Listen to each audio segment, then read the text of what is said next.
O preço dos imóveis subiu muito nos últimos anos aqui no Brasil. E essa valorização rápida fez com que muita gente começasse a se perguntar se estamos vivendo uma bolha, como aconteceu nos Estados Unidos. Será? Veja na reportagem da série Em Obras.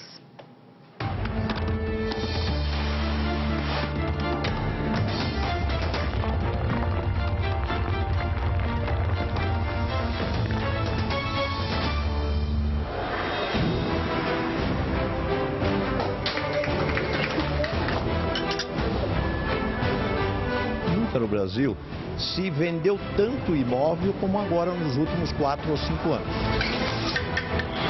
Começou a vender 8 horas da manhã, meio-dia tinha acabado. Tentamos mudar a tabela, não deu tempo.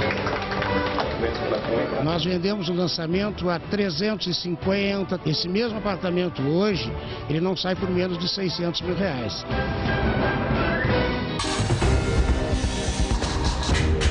O preço é muito absurdo. Já me ofereceram 600 mil, não vendo. Termina uma obra, começa outra.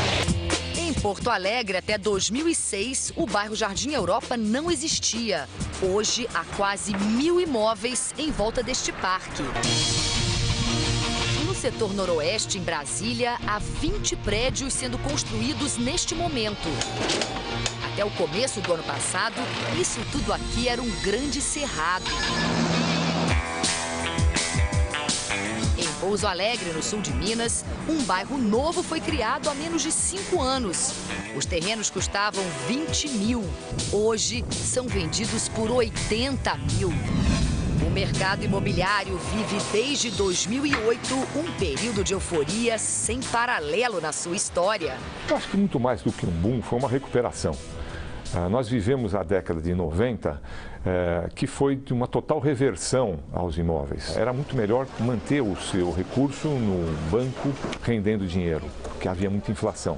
Vieram para o mercado milhões e milhões de brasileiros que até então não tinham a menor condições de acessar o mercado. Os produtos ficaram muito mais adequados ao bolso. Enfim, houve uma revolução. As pessoas começaram a procurar mais, a demanda era bastante grande por imóvel, então aí você tem um ajuste nos preços dos imóveis. Você tem muita gente ainda para entrar na classe média nos próximos anos. Podem entrar mais 20 milhões nos próximos 8 anos. E é justamente esse pessoal que vai ter esse potencial de comprar o seu primeiro imóvel, de trocar o seu imóvel. Então o mercado imobiliário tem um futuro promissor na economia brasileira. O mercado imobiliário brasileiro está tão aquecido que tem gente que acha que podemos viver uma bolha. Ela acontece quando os preços sobem tanto que quem comprou não consegue mais pagar pelo imóvel. A primeira consequência é a redução na procura por financiamento e logo depois a queda dos preços num efeito dominó. Tem economista que diz que começa a aparecer em algumas cidades brasileiras um dos sintomas de bolha. que há um descolamento imenso entre o preço de imóveis e o preço de aluguéis. Eles devem andar mais ou menos equilibrados. Aqui em São Paulo os preços subiram muito, sobretudo de imóveis novos. A gente não viu o aluguel acompanhando. O perigo do valor do aluguel muito baixo é desestimular a compra. A pessoa acaba optando por alugar e deixar o dinheiro que tem rendendo no banco. Um dos sintomas mais fortes de bolha é quando o desempenho da economia não justifica os preços cobrados pelo mercado. E isso não acontece aqui no Brasil. O sistema financeiro brasileiro é sólido e a família brasileira está com um crescimento de renda bastante forte. Então é isso, na verdade, que está explicando esse aumento de preços muito forte que a gente teve no passado recente. Eu acho que não existe bolha no país, nem de demanda, nem de crédito. Eu acho que não existe bolha no país, nem de demanda, nem de crédito. Que poderíamos ter uma bolha nesse sentido? Ou pela supervalorização do imóvel, ou pela falta de renda de quem vai pagar a prestação. Se nós tivermos essas duas pontas cuidadas, nós não teremos nenhum problema. Só aconteceu em 2008, quando quase 300 mil imóveis foram financiados. E desde então, este número só aumenta. O que explica esse crescimento? A grande revolução do mercado, que foi a criação do novo marco regulatório do mercado imobiliário. E com isso movimentou todo o setor, com segurança, com transparência. Este marco regulatório tem nome. É a Lei da Alienação Fiduciária, que facilitou muito o acesso do brasileiro ao crédito imobiliário a partir de 2004. Essa lei ela possibilitou a reentrada dos bancos privados para o mercado habitacional brasileiro. Funciona do mesmo jeito que a compra financiada de um carro. Enquanto você paga as prestações, o dono do veículo é o banco. Ele só é seu depois de quitar toda a dívida. Tendo o bem como garantia, que pode ser um carro ou um imóvel, as instituições financeiras ficam mais seguras na hora de conceder o crédito e assim acabam emprestando mais. Um tema que me preocupava muito a história de bolha imobiliária no Brasil, e exatamente por isso eu estudei muito a fundo e acabei ficando muito mais tranquilo. Porque, o que significa estudei muito a fundo? Eu fui procurar todas as bolhas imobiliárias que estouraram no mundo nos últimos 113 anos, de 1900 para cá. Eu achei 97. Enfim, então meu ponto é, podemos ter problemas em uma cidade ou outra, ou em um empreendimento ou outro? Sim, podemos, claro que podemos. Agora, vamos ter uma bolha imobiliária estourando no Brasil, no país como um todo, em 2014, ou no próximo ano, no ano seguinte? Parece muito improvável. Olá, o Arena Último Instante recebe agora Ricardo Amorim, economista, apresentador do Manhattan Connection e presidente da Rican Consultoria. Tudo bem, Ricardo? Tudo bom? Prazer recebê-lo aqui. Prazer é meu. Ricardo, recentemente você afirmou que a Bolsa deve bater, chegar aos 200 mil pontos em 5 anos. Eu falei isso? Eu li por aí. Em que fatores estão baseados as suas projeções? Olha, eu acho sim que a Bolsa vai ter uma alta muito significativa e que tem uma chance bastante grande de chegar nesse nível até ultrapassá-lo. Eventualmente não chegue, mas chegue perto. O ponto importante não é o nível. Em outras palavras, sem que haja uma forte contração de crédito que faz com que de uma hora para outra as pessoas não possam comprar imóveis, bolha não estoura. E no caso brasileiro, o crédito ainda tem muito espaço para crescer. Em resumo, pelo menos nos próximos anos, podem relaxar, a chance de estouro de bolha é muito pequena no Brasil.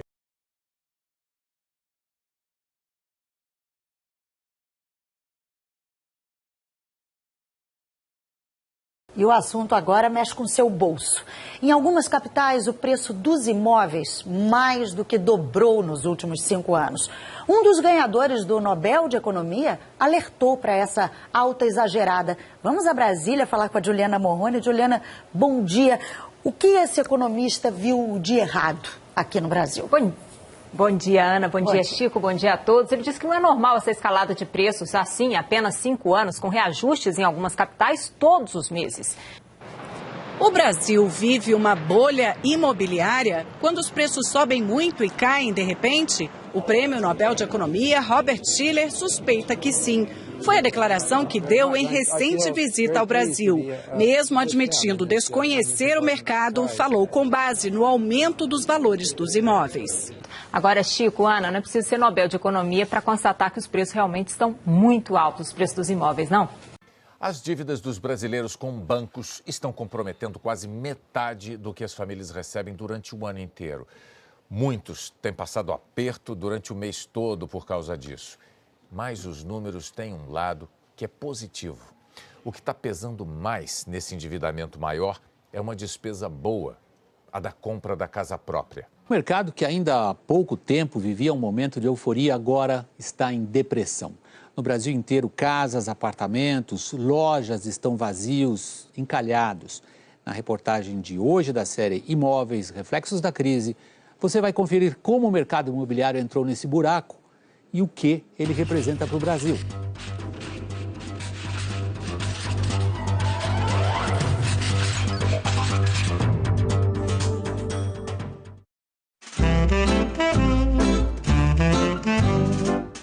Oh, festa boa! Nos últimos anos, tanta gente comprou casa no Brasil que o mercado imobiliário viveu anos de glória. Explodiu. Mas isso até 2015, porque agora a festa azedou. Milhares de brasileiros estão rompendo o contrato com as construtoras. É o chamado distrato. Vendas de 3 bilhões de reais foram canceladas no primeiro semestre de 2015. Isso só juntando as contas de 7 companhias do setor. Já tem empresa que de cada 3 casas que vende, recebe uma de volta. Na realidade, é um acerto de contas com o passado, 2009 a 2011, 2012, onde houve uma irracionalidade no mercado imobiliário. As pessoas compravam sem fazer muitas contas, as empresas também flexibilizaram muito o crédito e muita gente apostando na valorização de imóvel. Eu mesma acompanhei essa fase quando fiz uma série para o Jornal da Globo em 2011. Nos últimos anos, o brasileiro se acostumou a ver essa cena, ouvir esse barulho. Perto de casa, perto do trabalho, muitas cidades viraram verdadeiros canteiros de obra. 4 anos depois, a situação é bem diferente. Tem muito menos obra porque tem muito menos gente podendo comprar. As famílias brasileiras estão gastando quase metade da renda só para pagar dívida. E o que sobra vai para o básico, porque a inflação e os juros dispararam. Os juros passaram de 7,25% ao ano para 14,25%. Não só culpa da economia, não. Culpa foi compartilhada, não tenha dúvida nenhuma que as empresas não estudaram adequadamente os produtos. Lançaram produtos em grande quantidade, esperando que a demanda fosse sempre crescente, e isso não ocorreu. Em 2011, auge do boom, as construtoras lançaram quase 3 vezes mais imóveis em todo o país do que agora. Decidiam 2, 3 empreendimentos concorrentes na região, lançava-se o 4º, o 5º e vendia-se. Hoje não, hoje a gente analisa muito a demanda da região e esse tipo de cautela que nós estamos tendo. E mesmo com toda essa cautela, ainda tem mais imóvel encalhado no mercado do que vendido. E para liquidar esse estoque, as empresas passaram a oferecer de tudo.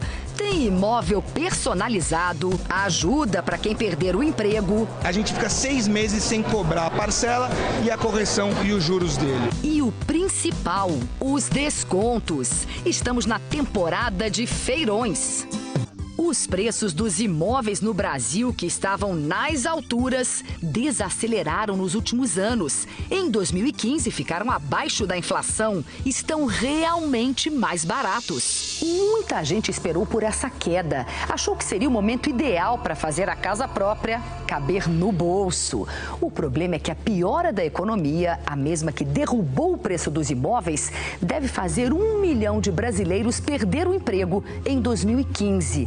E para esses, a casa dos sonhos vai acabar escapulindo.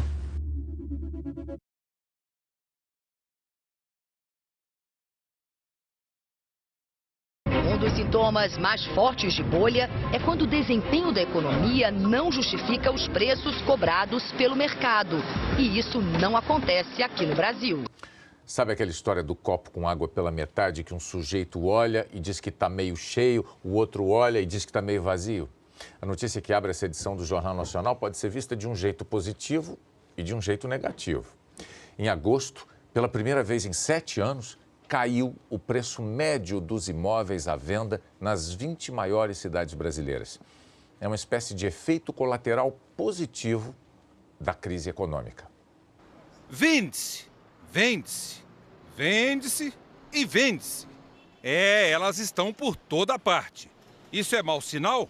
Depende do ponto de vista. Para quem quer se desfazer de um imóvel, não está muito bom, não. Mas para quem quer comprar, está ficando bacana. Se você está procurando um imóvel, essa pode ser a hora certa para comprar. Em São Paulo, o mercado fechou o ano passado com um estoque recorde de imóveis encalhados. Por isso, tem gente oferecendo descontos de até 30%. Pode ser só o retrato de um dia num estande de vendas. Nenhum cliente. Mas o fato é que o mercado de imóveis está mesmo mais devagar.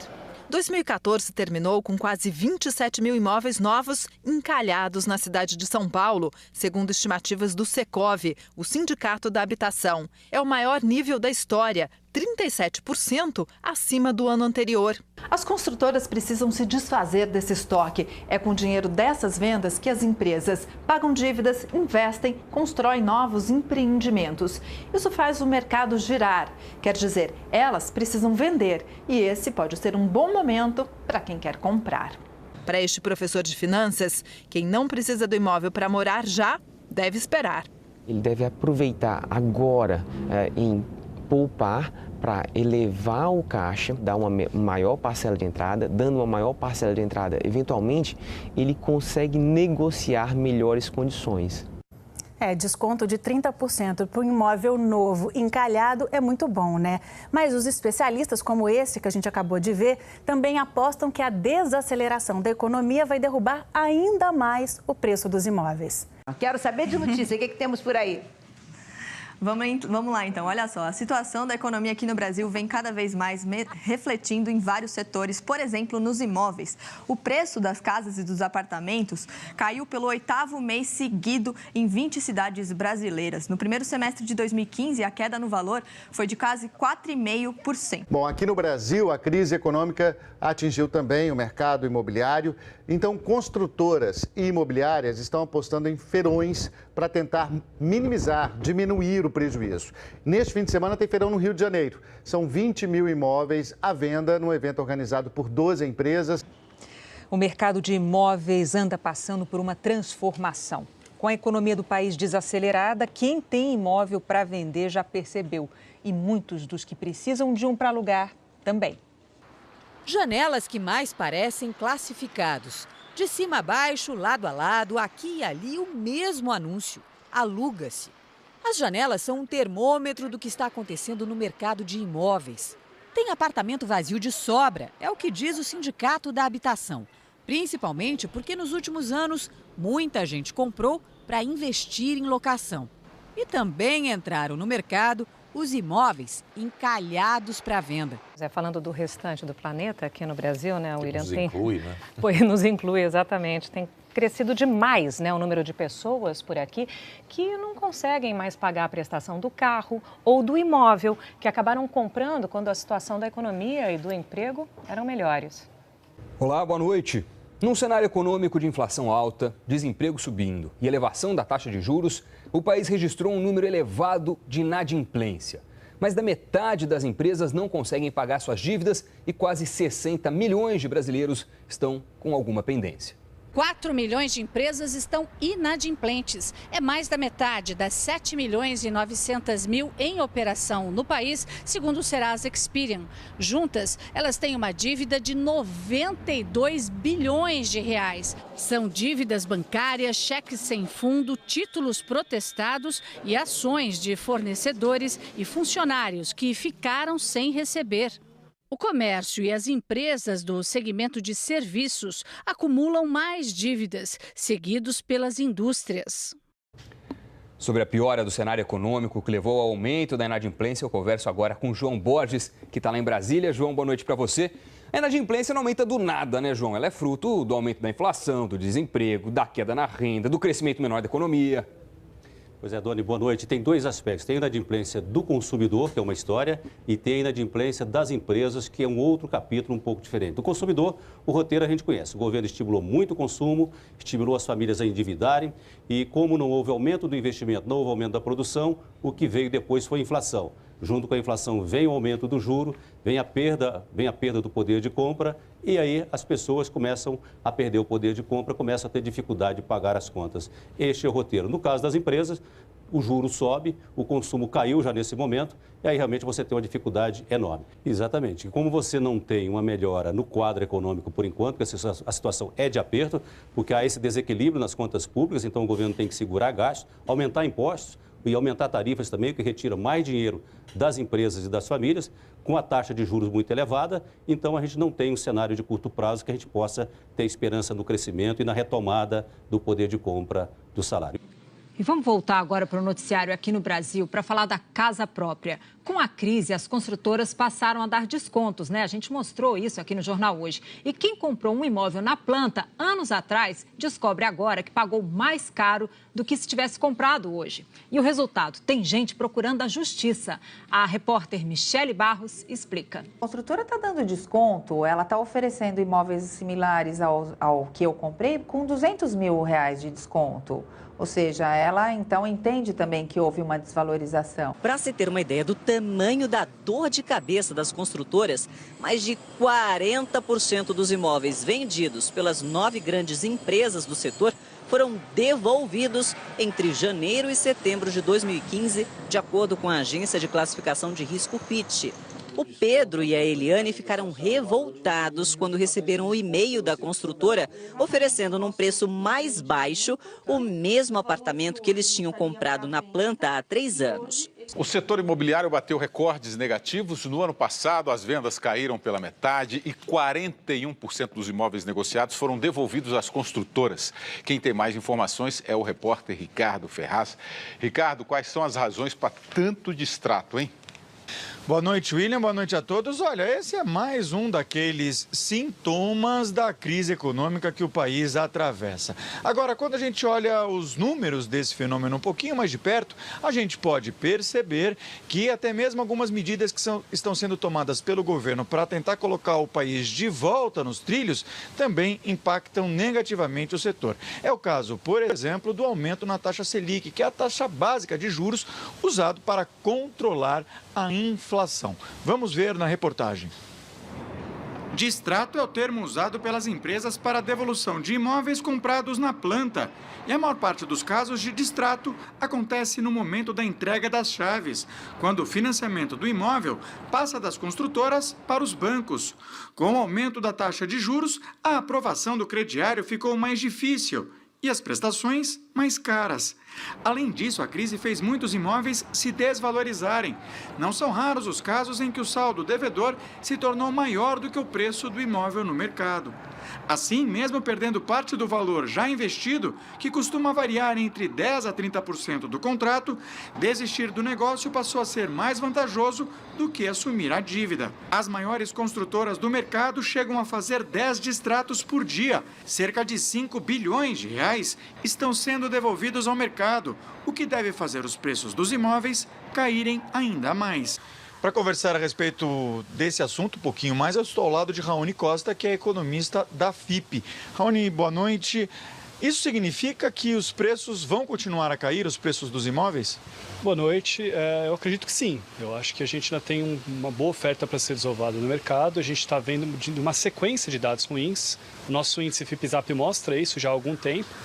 E eu acho que tudo indica que o cenário é para continuar assim. Tanto a gente tem uma situação de oferta ruim, quanto a crise vai continuar, então a demanda também não vai subir muito.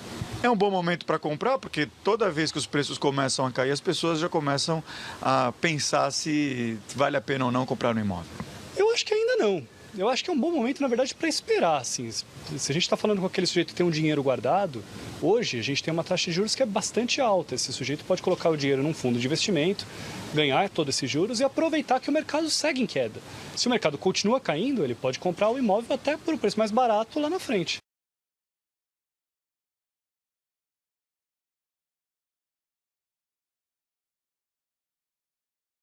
E o último, que é outro que vai muito mal hoje e oportunidade de médio e longo prazo é brutal, é o imobiliário.